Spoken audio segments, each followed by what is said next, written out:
For all your hemp wellness needs, information, products, parties, and merch, visit thebudplug.com. It's Mike Ross, also known as Mike on the Mic. He's getting ready for his upcoming 2022 comedy run. He'll be kicking it off at Benny Brand's Dress Factory Comedy Club.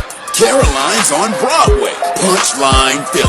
You don't want to miss him take the stage at the DC Improv. Then he'll be coming to the Atlanta Improv and at Chocolate Sunday's Comedy Show in Los Angeles, California. It's Mike on the Mic. Looking forward to seeing you there. What up, y'all? It's your man Sam, and here at Vile Hip Hop News. Go ahead and hit that like button. Smash that notification bell, and if you're not subscribed to Vile Hip Hop News, ladies and gentlemen, what are you waiting for? Subscribe right now to the brand. Appreciate each and every one of y'all. All right, let's get to work. Jason Williams, man, let me tell you, this dude has me hyped this morning. I knew I fucked with Jason Williams. I had to watch and see. No, I did not like him at Duke. I hate Duke basketball. I am a Michigan fan. I did not like him at Duke. He had a good NBA career, but let me tell you something. His second act in media and expressing himself and giving in commentary to sports has been refreshing since he got on there, and you can tell that he may be built a little different than some of these mother effers we've been seeing on mainstream sports media, jumping around and dancing around for these mother effers doing all this nonsense in regards to Kyrie Irving. He was sitting back, he was saying little things, he was looking certain ways.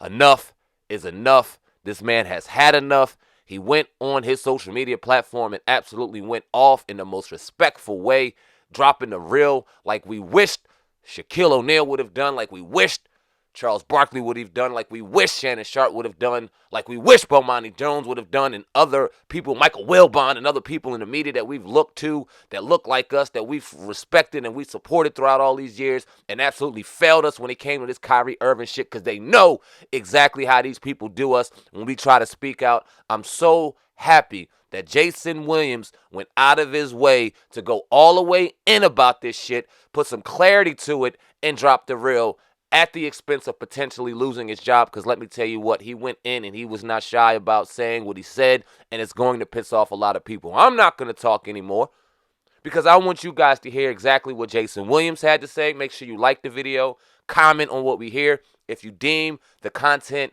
worthy enough for you to share it on your Facebook or your Instagram or or Twitter or whatever the case may be, I appreciate that as well. But I will not hold y'all any longer. Let's hear what Jason Williams has to say. Every day of my life, I approach it with a state of empathy, right? Every day of my life, I approach it with a state of empathy, right? Regardless of what color, what creed, what race you are, I look at people as human beings. I think that's important.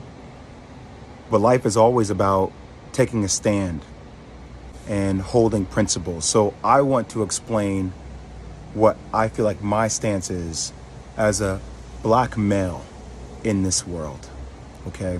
And conversations that I've had with my brothers and sisters in the black community. And I want you guys to empathize with it and hear me on it. So when I hear what Kyrie Irving has to go through in order to be reinstated, I'm appalled. I'm appalled. And let me give you examples of how I feel like we don't have the same energy and hold other people who have dealt with racial tropes accountable. So when Sarah Silverman does blackface, or when Don Imus says nappy-headed hose, or when Howard Stern calls somebody the N-word in the skit, or when Brett Favre takes money from the state of Mississippi, we don't ask them to get sensitivity training. We don't ask them to donate $500,000. We don't ask them to meet with the Black National Caucus. They apologize, and then you know what? The rest of the world moves on. But what I feel like is happening here, and that's how in the black community, like we've been told that's how the process works, right? Think about that, Bert. That's how the process works. Oh, somebody does a blackface. Oh, it was a misunderstanding. We got it. Okay.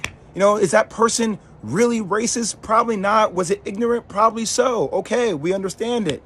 We move forward. We don't like it. We would love to hold them accountable. But society and having a lot of black people in positions of power, we don't have the governability to do that. But what we feel like happens with Kyrie is even after an apology, it's not enough. We feel like there needs to be more. And a lot of people I've spoken to over the last couple of days talk about this thing. Older mentors of mine talk about buck breaking. So we talk about tropes. This is something that we feel like in the black community that happened way back in the day, where if there was a slave that was defiant, right, he got broken in front of everybody in order to show that he was not in a position of power. And that at the end of the day, he had to do what he was told to do because that's what was mandated of him. And there's a bigger situation going on. What's happening with Kyrie Irving? If the Nets don't want him to be there, just say you don't want him to be there. But we should hold everybody accountable, even owners of teams accountable with things that are happening in other countries, i.e. China and Uyghurs and the Muslim genocide that is occurring, that we hear Enes Kanter talk about. But we don't keep the same energy for everybody.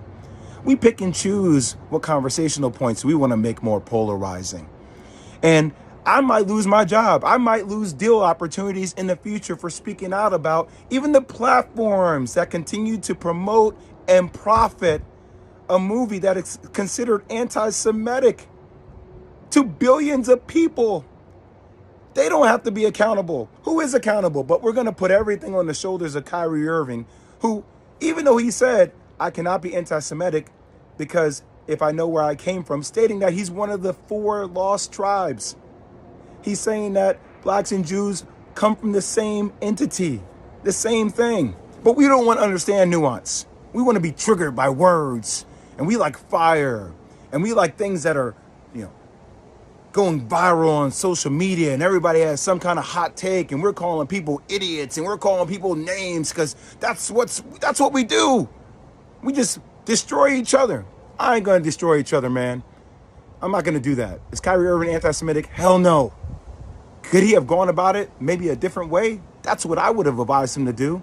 But I'm not gonna let you guys sit out here and make this dude out to be like he is a villain, like he is a bad person. He is looking to explore his heritage.